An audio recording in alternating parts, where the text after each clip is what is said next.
السلام علیکم ورحمۃ اللہ وبرکاتہ۔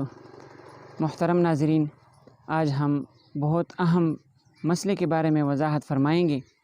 مسئلہ یہ ہے کہ جس طرح کہ ہر چیز کا ایک طریقہ کار ہوتا ہے، کھانے پینے کا بھی ایک طریقہ ہے، چلنے پھرنے کا، اٹھنے بیٹھنے کا، تو اسی طرح میاں بیوی کے جو حقوق ہے وہ بھی ان کا بھی ایک اپنا طریقہ کار ہوتا ہے۔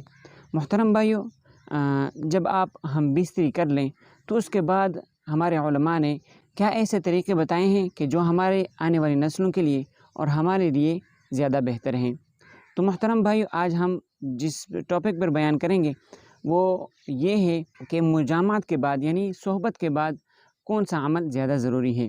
صاحب شریعت الاسلام نے لکھا ہے کہ میاں بیوی جب صحبت کر لیں تو اس کے بعد چاہیے کہ وہ پیشاب کر لیں۔ پیشاب نہ کرنے کا ایک نقصان یہ ہوگا کہ وہ کسی لاعلاج مرض میں مبتلا ہونے کا اندیشہ ہے۔ وجہ اس کی کیا ہے کہ کبھی کبھار ایسا ہوتا ہے کہ منی کا ایک قطرہ پیشاب کی نالی میں اٹکا رہ جاتا ہے، جس کی وجہ سے سوزش اور زخم پیدا ہو جاتا ہے۔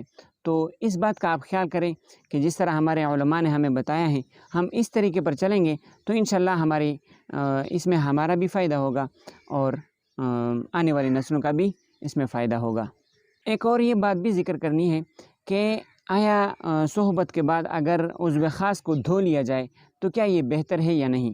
تو اس کے بارے میں فقیہ ابو لیث رحمہ اللہ نے لکھا ہے کہ مجامعت کے بعد یعنی صحبت کے بعد عضو خاص کو دھو لینا چاہیے، کیونکہ اس سے بدن تندرست رہتا ہے۔ لیکن اس میں ایک بات کا خیال رکھیں، وہ یہ ہے کہ بدن جب اپنے اعتدال پر آ جائے اور ٹھنڈے پانی سے نہ دھوئیں بلکہ گرم پانی سے دھوئیں، نیم گرم پانی جو ہوتا ہے اس سے دھوئیں تو انشاءاللہ بدن میں تندرستی آئے گی۔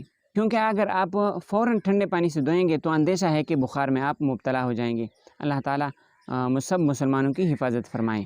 اور بقول حضرت علی رضی اللہ تعالیٰ عنہ کے کہ بعد وطی کے یعنی ہم بستری کے بعد پیشاب کر لیں، نہیں تو درد لا دوا عارض ہو جائے گا۔ محترم بھائیو، یہ آج کی باتیں تھیں۔ یہ باتیں ہم انشاءاللہ بیان کریں گے کہ جو آپ کی زندگی کے لیے انتہائی اہم ہے اور ضروری ہے۔ محترم بھائیو، آپ سنتے رہیں تو انشاءاللہ اس چینل پر ایسے ہی مسائل آپ کو ملیں گے۔ اللہ تعالیٰ سمجھنے کی توفیق عطا فرمائے۔ وآخر دعوانا ان الحمد للہ رب العالمین۔